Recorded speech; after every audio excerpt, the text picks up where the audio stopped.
them.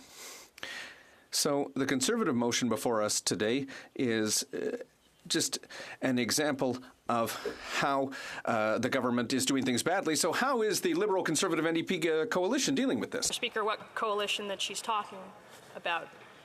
But the opposition has put forward this motion because we hear from constituents, we hear from Canadians right across the board that housing has become out of reach, that the dream of home ownership has become out of reach, that 9 out of 10 young Canadians do not believe that they will ever own a home. And if you looked at the 2023 budget, the one that was just deposed by the Minister of Finance, you wouldn't know that the government is even concerned with building a single house in this country. Questions and comments? Question commentaire. The Honourable Member for Nanaimo Ladysmith.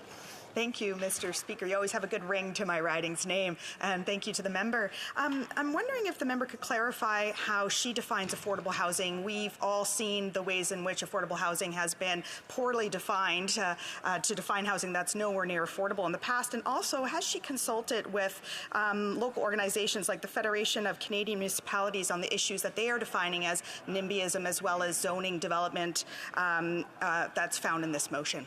Thank you. Member for Thornhill.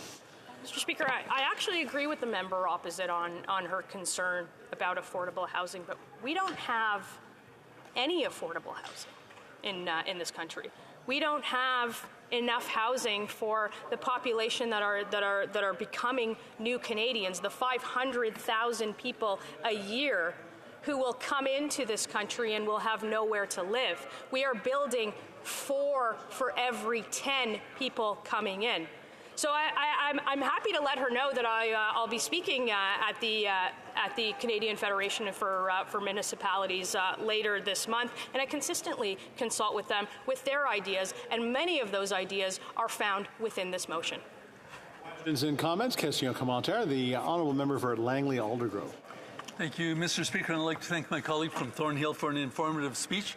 She talked about the evaporation of the dream of home ownership for so many young people, but I talk to business people, and one of their challenges is getting workers, and that is tied to the lack of available housing close to where the jobs are. So this goes right to the very heart of our economy. I wonder if the member could comment on that. The Honourable Member for Thornhill. Thank you, Mr. Speaker. You know, the member opposite brings up a good point, and the government's talked a lot about a housing accelerator fund. And one of the biggest criticisms to that fund, of course, you're not actually building housing, you can't live in an accelerator, but the small cities don't have the manpower to staff and develop the plan. So again, another Instagram announcement from this government with absolutely no follow-through.